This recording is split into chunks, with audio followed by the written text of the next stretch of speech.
me, Moto Lucky Cow, and I am doing this video because, well, for a long time, ever since the end of Pocket 4 in January, people have always gone like, oh, it's better than this fight, Seig versus Amaske is still better than Shirou versus Gilgamesh, and it's like, and I've seen this countless times, so I feel like, you know what, I'll do a video explaining why Amaske versus Seig isn't vastly worse than Shirou versus Gilgamesh. We'll get to Gilgamesh, we'll start with Seig, and then we work for Shirou, okay? So, again, I'm probably going to spoil things, so if you haven't watched either fight or either series, don't watch this, go watch them first. But yeah, beyond that, let's just start. So, first off, the whole Seig versus Amaske thing.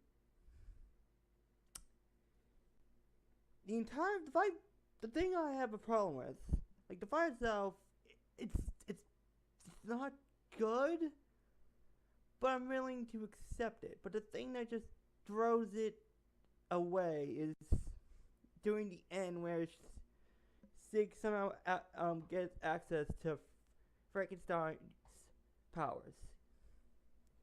Let me ask y'all something. Did those two, at any point, interact with each other?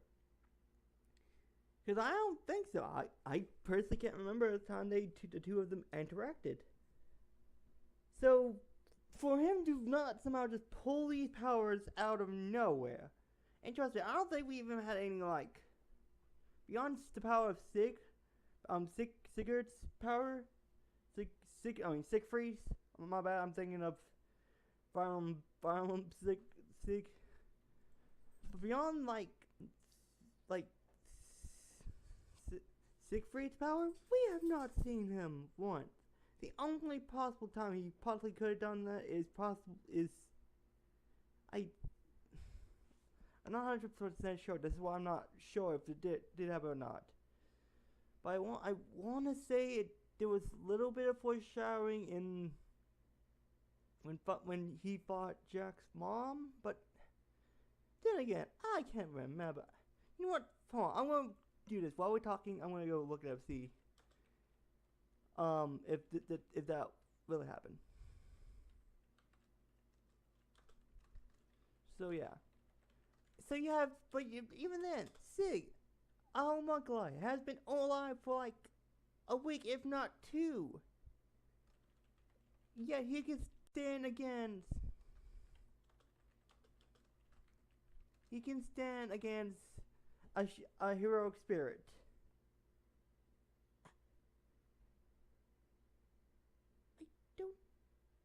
I don't know how that would have worked.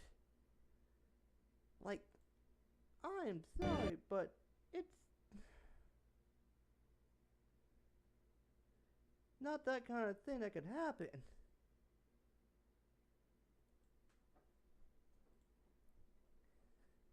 Like, he has a week, if not 2 weeks of experience.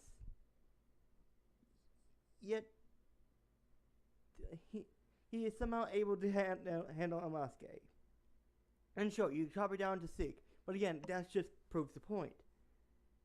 Normal Seig versus Amaske was straight up loose. He is using borrowed servant powers. I think that's why it just downgrades the fight. It's just Seig is not fighting on his own. He's fighting with the power of both Siegfried's experience and Franz's power. He did not earn that win. I am sorry, but he didn't. He did not earn it. And that's pretty much how it comes up to. That's the finale. Like, we get no information, no idea, because I just checked, and I don't think I even see it. There's no, like, moment at all when he showed it. At least I can't find. Yeah, he pulls it out of nowhere, and he uses to beat Amaske, whatever his name. Shirou, I'll just call him by that. Oral or red. You know what I mean.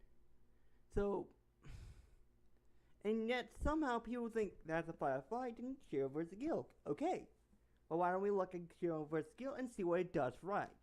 Number one, the entire reason why Shirou gets down on Gil. Simple.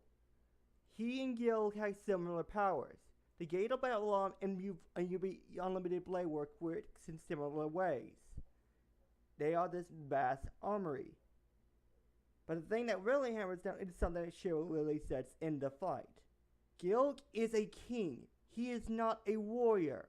He's not like Arthur. He's not like Medusa. He's not like Kojiro. He's not like Hercules. He is a king. He is not a warrior.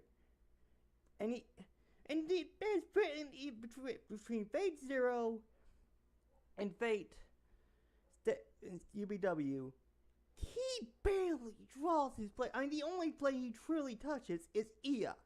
That's the only blade he truly takes into his hand.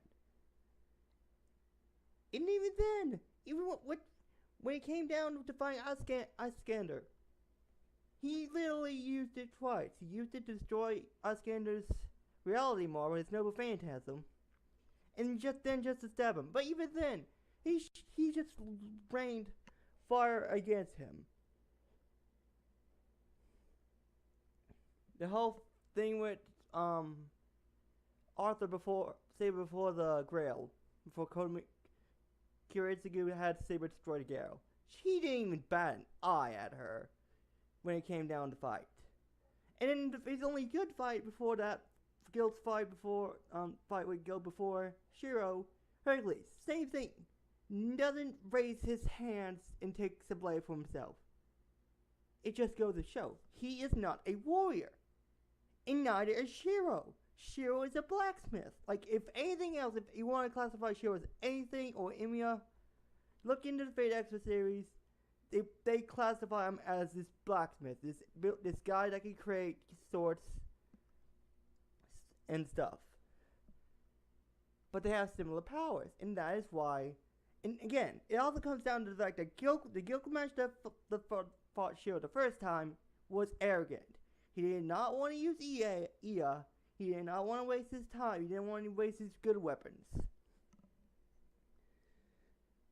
And I think it also chops down to the fact that Unlimited Blade Works is a faster version than Gates of Babylon. But again, I think that was only talked upon on. I only seen that once or twice, so I'm not really sure. But again, that's how it comes down to. Shirou is able to fight Gilgamesh because they have similar powers, and neither one of them are truly warriors. And how did he get these powers? Shirou actually earned them. He fought the actual heroic spirit Emiya, which is basically his future self. And through their fights and through their like sparring stuff, she was able to pretty much gain the level that Emiya was, if not surpass that.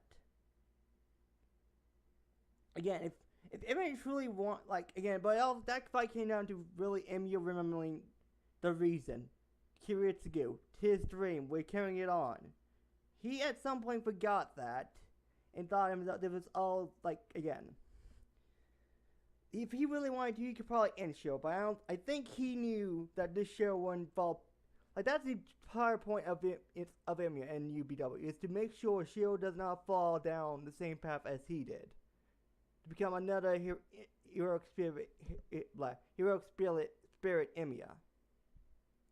But I digress. But he's earned that. And not only that, Shirou, even at the start of the series, Shirou has shown he's been using this ability. He's been using this all his life when it came to modify the reinforcing stuff. He is proficient at this. Sure, it's not a very good type of magicraft, but he's proficient in it. He knows how it works. He's been using it all his life. He didn't somehow gain these powers and was good at the start. He had to learn throughout his life how to use these. And he only doing the Grail where he finally able to realize he can make swords. Of course, at the start of the series, he just used like that weird, like rolled up paper and then modify it to be like a pipe. But eventually got to where he could do swords without, killing him inside out. And again, that's character progress. Love him or hate him, Shirou has at least gone through character progress.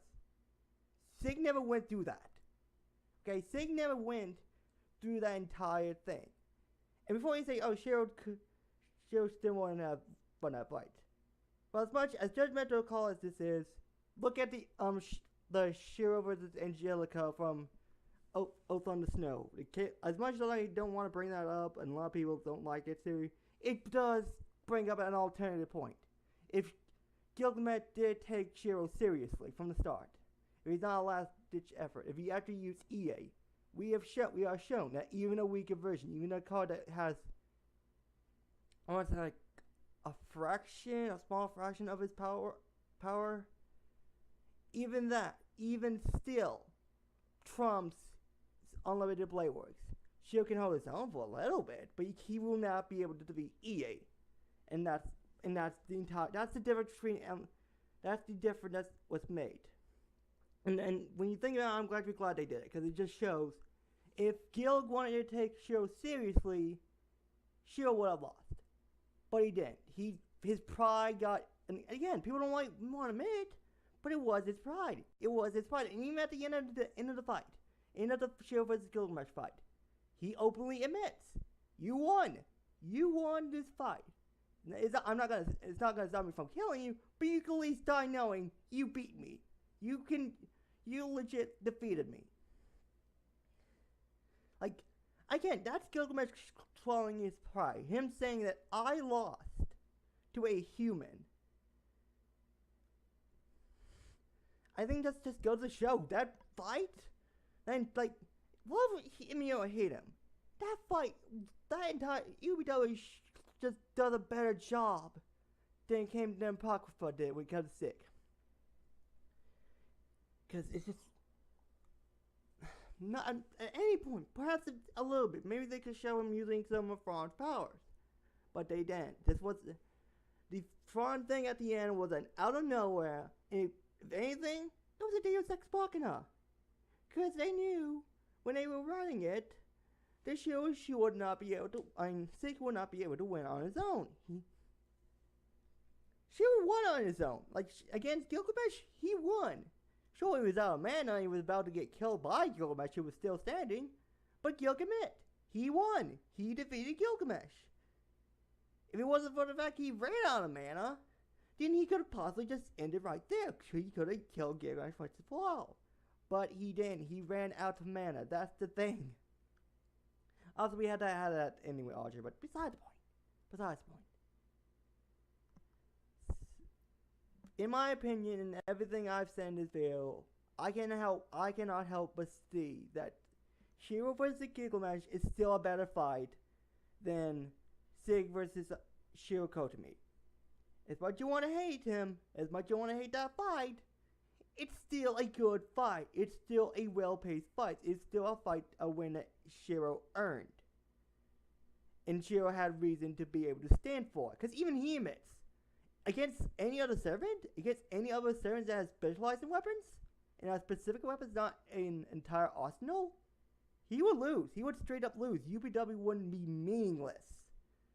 Like, he straight up says, a word of sword is literally meaningless to one whose master just won. He straight up says this, and that's how even more why Shirou and Gilgamesh are so evenly matched. Neither one of them are true warriors. They never specialize in one singular sword. Sure, they have their favorites, but they both never specialize in them. Again, a lot of people want to just chalk it up to, I don't know, but in my opinion, Gil versus Shirou, love it or hate it, again, it's like the third time I'm saying this, but it was a good fight. It had a good ending. It had Gilgamesh swallowing his pride and admitting defeat. We didn't get that with Seig versus Shirou Kotomi. Even at the end, Shirou admit, even till the end, Shirou was just, I think he was just dumbfounded that pretty much his final fight, his final battle, was against two servants that should be dead. And honestly, I'm just dumbfounded him. I mean, if only Mordred had survived, if only Mordred somehow survived or could press along long enough to go fight him, I feel like that would have been a better fight. I think that would have been a true good fight. But again, nope. She's not our main character, so we can kill her off. It's like, I do not get it. But anyways, I've rambled on enough. This is, again, I think I made my point clear. You can hate the fights, whatever you like, it's own personal opinion. But as a person who's been in this series for a little bit now, I can honestly say that Shirou versus Gilgamesh, while it's out of nowhere, is still a good and logical fight. Seig versus Kotomi, no. The Fawn Deus Ex Machina basically just killed it off, because it was, I'm sorry, but it really was out of nowhere. They never met, they never talked. The only possible time I would think they would have been able to talk was is literally to fight with Mordred. But that's the thing. It's like, when we had more interaction between her and her master than we did with her and Seig. I think it was just out of nowhere. I'm sorry, but it really was. But anyways, I rambled on long enough. I hope you guys enjoyed this fight. Again, if you have any different opinions or stuff I missed, feel free to leave a comment. And yeah, that's basically it. And I'll see you guys later. Bye.